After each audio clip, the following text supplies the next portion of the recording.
இப்போது சின்ன பிள்ளைகளுக்கு சிம்மிஸ் எப்படி கட் பண்ணணும்னு உங்களுக்கு சொல்லித்தரேன். துணி இப்போ வந்து நான் 2ஆக போட்டிருக்கேன்.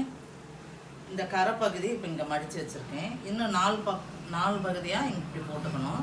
போட்டுக்கிட்டு உயரம் வந்து உங்களுக்கு எவ்வளோ வேணுமோ நீங்கள் வச்சுக்கலாம். துணியை வச்சு எப்படி போடணுன்ட்டு நான் உங்களுக்கு கட் பண்ணி சொல்கிறேன். இப்போது இது ஒரு அளவு துணி, ஒரு சின்ன பிள்ளைகளுக்கு அளவு துணி. இது வந்து கீழே வந்து மடிக்கிறதுக்காக இங்கே நான் கொஞ்சம் விட்டுருக்கேன். இது வந்து கழுத்து பக்கம், இது கை பக்கம். கழுத்து பக்கம் இருக்க பார்த்தா நம்ம வந்து இங்கே ஜாயிண்ட்டாக வச்சுக்கணும். கரெக்டாக இப்படி வச்சுட்டு ஷோல்டர் வந்து கொஞ்சம் தள்ளி மார்க் பண்ணிக்கோங்க. அதே போல் மேல் பக்கமாக கொஞ்சம் தள்ளி மார்க் பண்ணிக்கோங்க. இது கைப்பகுதி வந்து இங்கேருந்து ஒரு இன்ச்சு விட்டுருங்க. அதே போல் பின்பக்கம் முன்பக்கம் 2 பக்கம் மார்க் பண்ணியிருக்கேன். நம்மளுக்கு உயரம் எவ்வளோ வேணுமோ அதை நீங்கள் வச்சுக்கலாம். உங்களுக்கு குறைச்சி வேணாலும் குறைச்சி வச்சுக்கலாம், அது உங்கள் விருப்பம். இது மடித்து தைக்கிறதுக்காக கொஞ்சம் விட்டுருக்கேன். அதாவது ஒரு 1.5 இன்ச்சு விடுங்க போதும். இதை நம்ம அப்படியே எடுத்துடலாம். எடுத்துட்டு ஸ்கேலில் வந்து நம்ம மார்க் பண்ணிக்கலாம். இதை வந்து அப்படியே ஸ்ட்ரெயிட் பண்ணிக்கோங்க.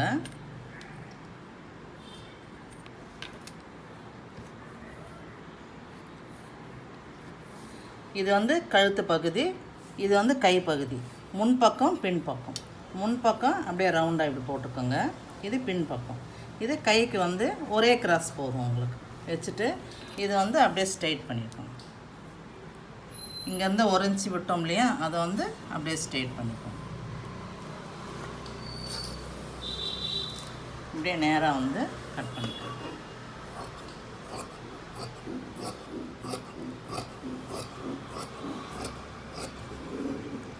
இது ஒரே கிராஸ்னால இப்படியே கட் பண்ணிக்கோங்க.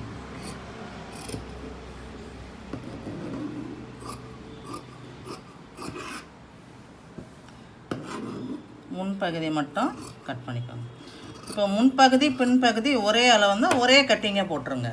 உங்களுக்கு முன்பகுதி பின் வேணும்னா மேலே கீழே நீங்கள் மார்க் பண்ணிக்கலாம். இது உள்பக்கம் துணியை எடுத்துட்டு அதுக்கப்புறமா இந்த 2வது கிராஸை கட் பண்ணிக்கோங்க. அதாவது முன்பகுதி.